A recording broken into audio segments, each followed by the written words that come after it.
Well, welcome to Sky News at the G20. We're in this absolutely enormous aircraft hangar of a building. It's absolutely vast, the Excel Centre in London's Docklands. At this end of the building you've got the media, in the middle you've got where they're holding press conferences, and down the far end, quite a long way from us, but under the same roof, the world leaders are actually meeting. Now, just have a look at this. This is the back of the master control room, and I have never seen quite such a spaghetti junction as that. It's absolutely phenomenal. More over here if you look this way, and this sort of stuff is everywhere, just tons and tons of spaghetti everywhere you look. And we are in this labyrinth, this maze of little cabins.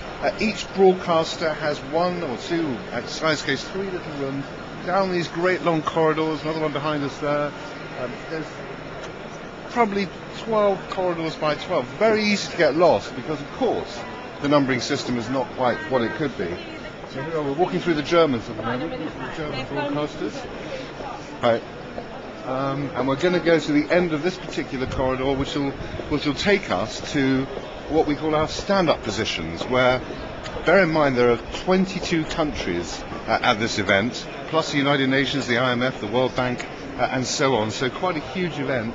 And really, we've never seen anything quite like this before, where so many countries have been brought together under one roof in London. A phenomenal exercise to get all this together in a relatively short space of time, bearing in mind that a G8 conference, for example, normally takes 18 months to 2 years to organise. Now, if you look along the line here, these are the broadcasters' stand-up positions. So you've got obviously broadcasters from all around the world, and as we pan around you can see just how long this is. Sky News, just one of these, BBC another of course, but also broadcasters from all around the world. All the countries represented here have brought their own broadcasters. Most of them have got live stand-up positions. The dreaded flip camera. Yeah, the dreaded flip camera. And as well as that, for example, that is Georgia TV there from Georgia. They come over from Tbilisi. They're not actually represented, of course, at the G20.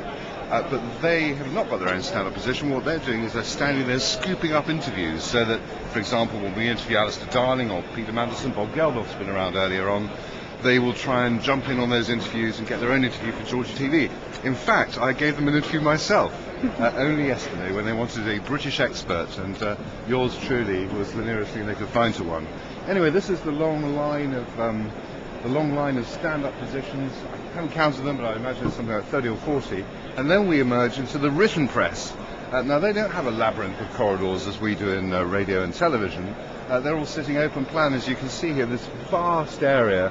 And these are the newspapers from all around the world, filing their stories, sketch writers filing their sketches. And of course, they're waiting for the press conferences at the end of this G20, when we'll get the official communique, when we'll know if they've actually agreed on anything constructive. And of course, the proof of the pudding of that won't be today. It'll be in the months to come to see if anything decided here has actually had any effect. So just panning around and looking over there, you can see a wall with the flags in front of it.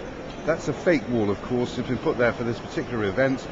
Behind that wall is a whole area where they hold the press conferences, and then behind that, as far away again, is where the actual G20 leaders are actually meeting.